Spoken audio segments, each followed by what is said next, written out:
Hey guys, so this is my tutorial of my cover that I did with Shallyn last year in August.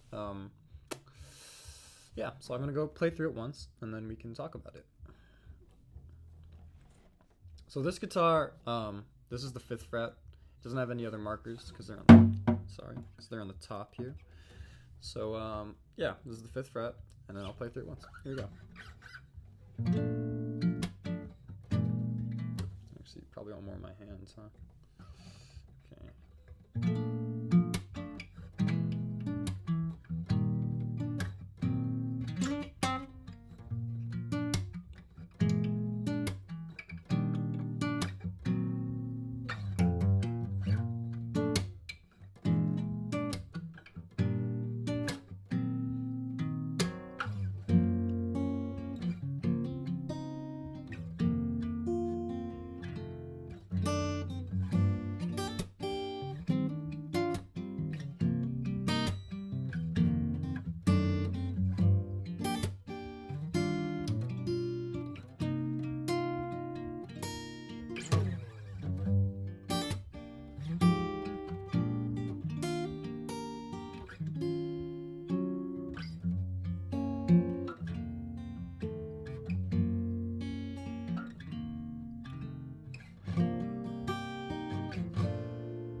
Haha.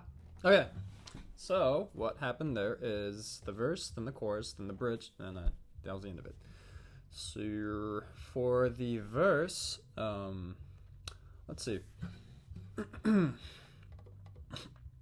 are 4 strings in play here. We don't really use the B and the E string for the first 4 chords at all.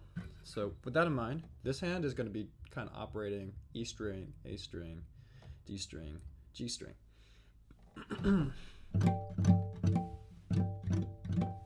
Like so. And for the left hand, this is going to be pointer finger, then the pinky finger, middle finger, and then lastly ring finger. The reason why we're going to finger it this way is because I can't think of another way to finger it. So it's a little bit awkward, I know, but yeah. So let's see. So this is the 5th fret and this is the 6th fret. So 6, 8, 7, 7.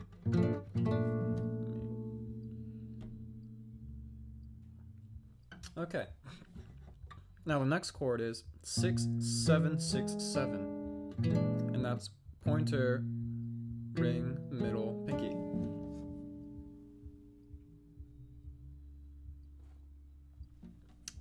Chord after that is 6, 6, 5, 7, which is middle, ring, pointer, pinky. And the last chord is 6, 6, 4, 5. And that's ring, pinky, pointer, middle. Cool. So now if I play through that once, it's going to be...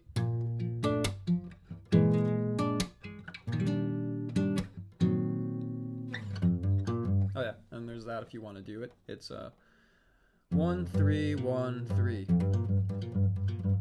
Right? You're back here. Okay. So, going through these chord changes, I guess I'll explain it just a little bit. You can skip through it if you're not interested in theory or anything like that. It's a B flat major 7 going to kind of a B flat diminished chord. Then that resolves itself into the 4 chord, which is the 5th in the bass of the 4 chord, which makes that the B flat. So the B flat gets to stay for all 4 chords, right? So it's kind of like you got this. That's what happens for the 4 chords in order, right? That's the 1st, 2nd, 3rd, and 4th chord. And then you have these guys in the middle. So That's what happens. So you put this together with 1, 2, 3, 4, and you end up with, right? So that's the chord progression right there. Now the reason why we do all finger switches is we do it to make these very minute movements possible while keeping these the same. Okay, so from this 4 with the B flat in the bass, it goes to the minor, because this is the major third, right? It becomes the minor third. So yeah, so that's the chord progression. Explained very briefly. Now moving on to the next part. This is the 2nd fret, right? So we're gonna go.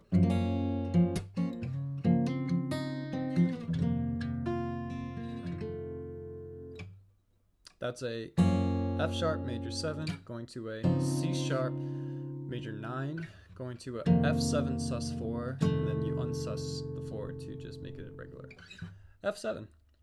If you're unfamiliar with any of these chords, it's the way you play an F sharp major 7 with the root on the low E string is you play, if you know bar chords and you know the A minor shape, then you go to the B flat minor chord right here, and then you put the pointer finger up here and over 1. So yep. And then you have your F sharp major 7. That's 2 with the pointer, and then skip the A string, go to the D string, 3rd fret, ring finger, pinky finger, 3rd fret, middle finger, 2nd fret. And then here you go E string, there's nothing on the E string, A string, 4th fret, middle finger, 3rd fret, pointer finger on the D, and then pinky, 5th fret on the G string, and ring finger, 4th fret on the B string. And that's your major 9 shape. And remember, for any shape that doesn't have an open string, you can move that anywhere. And actually this chord will kind of surface again later in the song too, so we can keep an eye out for this one and this shape too. You'll see it here and here. I know, right? So you'll see that one, and this chord, the last one, is a if you know this, the most typical bar chord you can imagine. It's that, except the pinky finger goes away from here, and when you take the pinky finger off, it becomes dominant because this rings here. So you get this, right? But now to make it sus4, you remove that pinky and you put it in front of the middle finger, right? So in fret numbers, it's 1, 3, 1, 3. And then the chord is to relieve this, like that, right?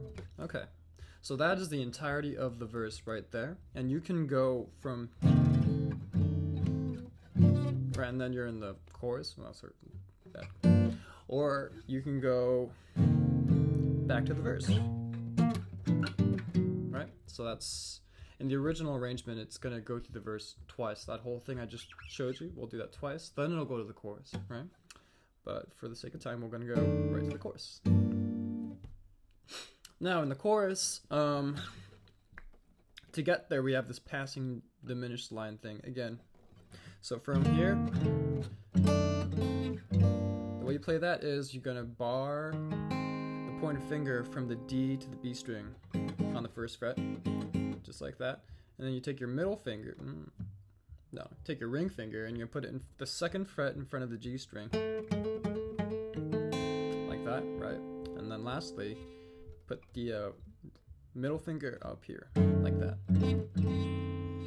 So this chord is going to take you very nicely into this G minor chord. And this G minor chord is literally, you could bar it across all the way from top to bottom. And the only thing you don't want from this is the A string. So when you do this, again, because we're using a lot of this kind of motion, right, when we're playing, just don't pluck the A string and then you'll have what you want. Or you could play it this way, thumb on top. Granted, you can reach this. Doing it this way is cool because then you can strum or do whatever and you're not going to have that string making any sound. Okay. So let's take it from the end of that verse into here, and I'll show you what it's supposed to sound like timing-wise. Oh, I'm sorry, I forgot to mention. The pinky does that hammer-on thing on the B string from 1 to 3, and then back to 1. Right, so. Oh.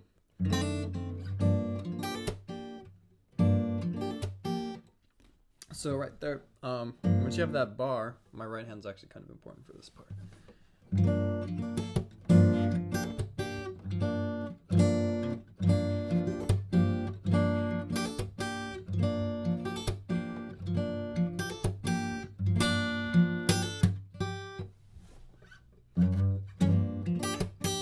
Right, so.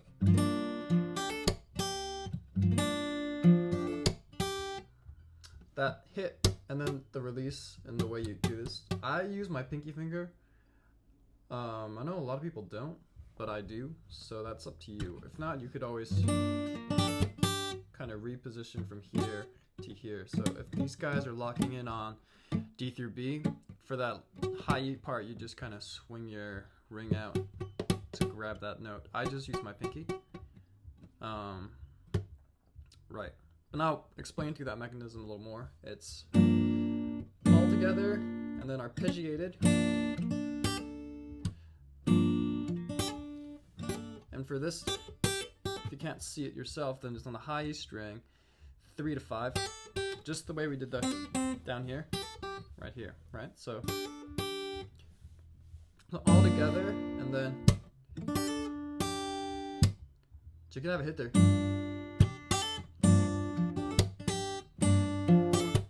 So what I do is I hit it all, then I hit just the pointer finger on that D string. And you can kind of do a little rake thing into that for a little more of a panaz if you want. Okay, so that's kind of the main pattern for the chorus in terms of the way you're going to be plucking it, picking it, whatever you want to say.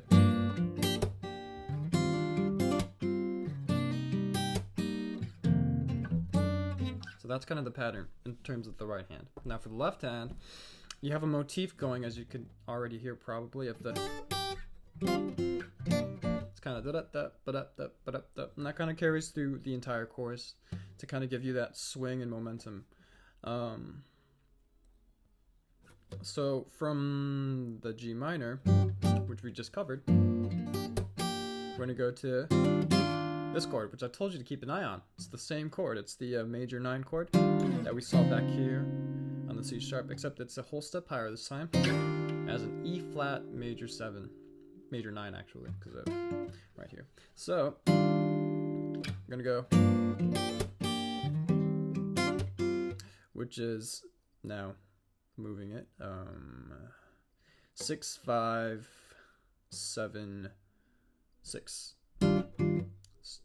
Starting on the A string, right? And then the moving note here is because the pointer finger is actually barring these 2 notes, which is the D and the G string on the 5th fret. You're able to, with the pinky here, right? So it might be a little bit awkward at first if you're not used to this, but you can always work for it. And again.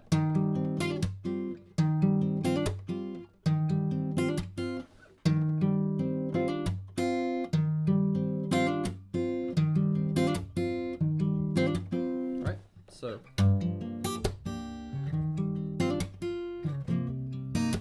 now for this chord, it's the very typical C minor 7 chord that we're all very familiar with, I hope. If not, it's very easy. It's the A minor side with the pinky off, and then you hammer the whole thing on. So I play this one a little bit different because it is the 3rd chord. So you want to kind of move the motif in a different way so it's not too repetitive or too boring. So from the top of it be. So I go right to the hammer on in this one. And the right hand's going all together, so.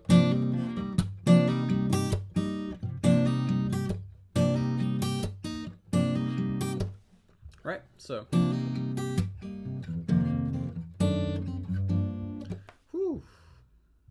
Alright guys, we're almost there. Almost there. So with the...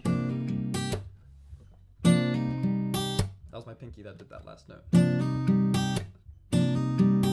It's always kind of together, and the pointer finger by itself, and I kind of hit the pinky before I slap down and mute everybody. And right after the hit, I resolve that kind of hanging note with my ring finger. Or you could arpeggiate it down. And then we're back to here. It's the same passing thing that we used to get out of the verse, right? So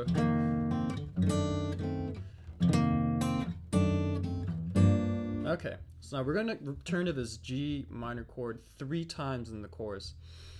The first time, cycling through before you got back to it, that was the first time. The second time is slightly different, but not by much. So we're going to go... Now the second time we hit this chord, we're not going to do the same pattern because we're getting ready for a different kind of passage. So from the E flat major 9 chord, the second chord in the chorus, that's what we're getting ready for, right? So to do this, we're going to go back to that G minor.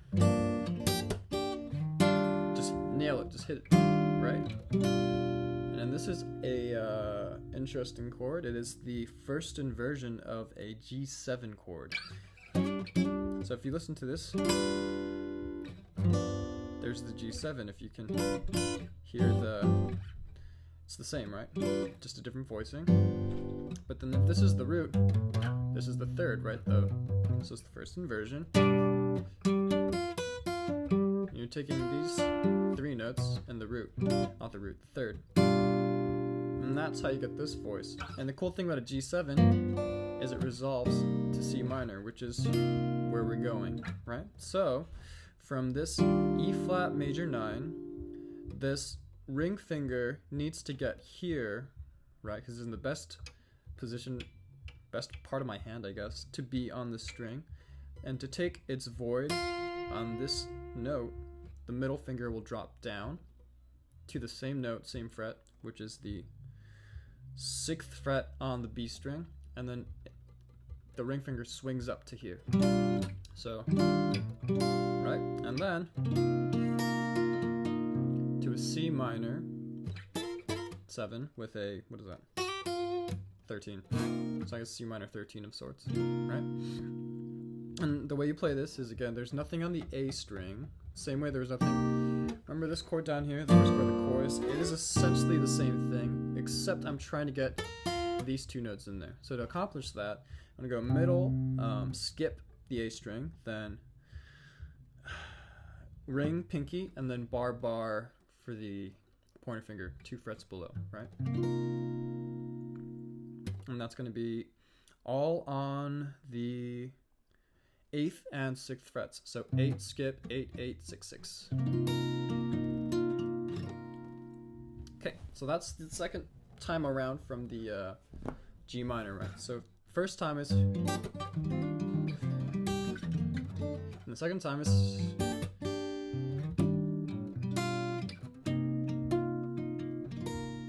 Make kind of like some sort of a statement in your arpeggio. I think I do something like that for the cover version I did. And that's a nice one because it sets you up for this kind of like a before you're back in the chorus. So the last time, so that's... And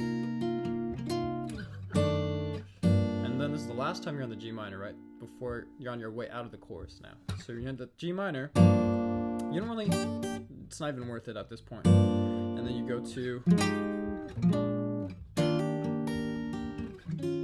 Right? So from the G minor, we're not going to the second chord that it has been the last 2 times around. We're going to this F minor 9 instead, which is played 8, 6, 8, 8. 8, 6, 8, 8. That's the chord. F minor 9. And again, this chord is very movable. You can move it or... Ooh. So as you can see, you can move it anywhere you want. It's a very useful voicing. So again from the G minor, as you saw me do a couple times now. It's going to go from the F minor 9 to the B flat dominant 13, right? Sounds complicated, it's not. So the F minor 9, you're going to swing the middle finger down so that this ring finger can release to a half step lower, right? So you go from, that's what's happening here in terms of notes, right? So from here to that, right? But the difference is we need to get this in there as well. So what's going to happen is from this chord, the point finger flattens out for a bar all the way down, right? And then, so these guys kind of switcheroo like this, right? And then flattens out. There's your B flat 13 from this chord, right? So this B flat 13, the next chord after that is even easier to get to, because the only thing that happens is if you imagine these two like here as a group, they just move down like that, one set of strings, right? Everybody else stays the same, so like that, right?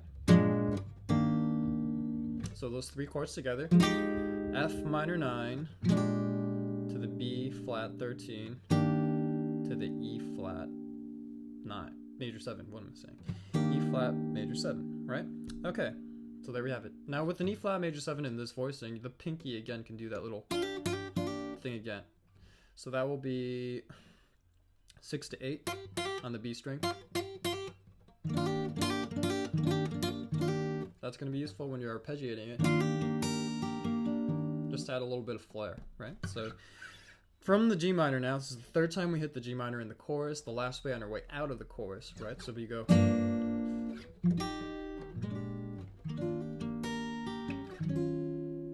Remember I said this chord is very movable, right? We're using it again right now to turn this E flat major 7 to an E flat minor 9.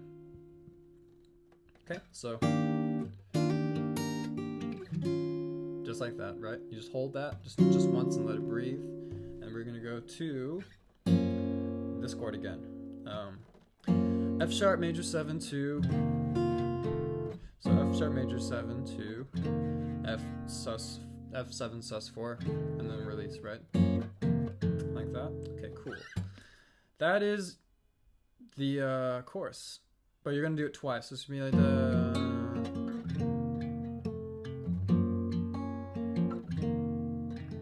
Right, and then from here you can either do the verse or the bridge, which we're gonna do right now, which is the C minor 7. I'll play through it once really quick for the chorus so you can see it.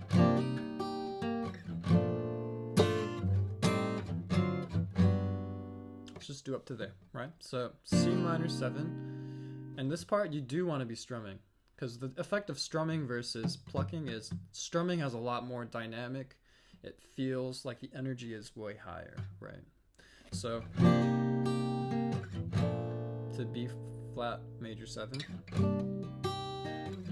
And then you're gonna go to, this is a new chord, so is the one after that. But then the one after that is your very close friend now, I'm sure. It's the F major 7, but up a half step to make it a G major 7. So the first new chord coming out of is this one.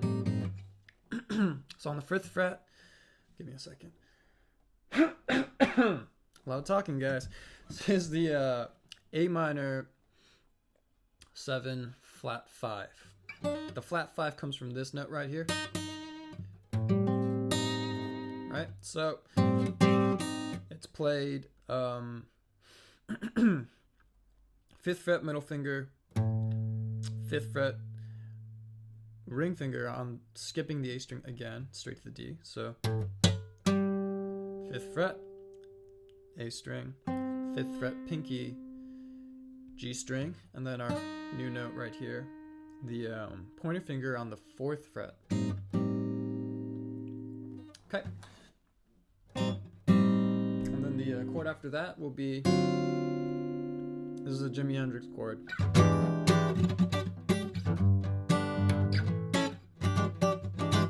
except half step down and right after this chord now, right? So this chord, a D7 sharp 9, is played skipping the E string, so starting on the A string, 5, 4, 5, 6, and that's middle, pointer, ring, pinky, right? So from the top of the bridge, and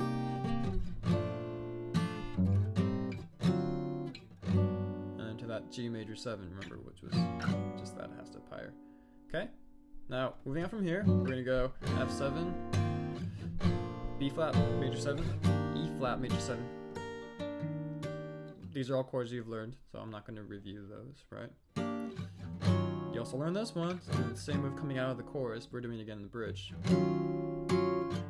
Same chord after that too, even, right? So we're going E flat, and then from here we go to E flat minor 9 to here, and then the same, these two chords, the ones we literally just learned. A minor 7 flat 5, D7 sharp 9, to the same G major 7 again, right? Now from here, here's the new chord. Just move it up a half step, and that makes it an A flat major 7, and you hold that for a little bit, and then go back to our good friend, the F7 sus4,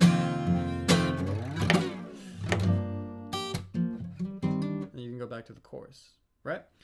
That is the whole song, ladies and gentlemen. Thank you for sticking around. This is a very long tutorial, but I hope that you got what you wanted.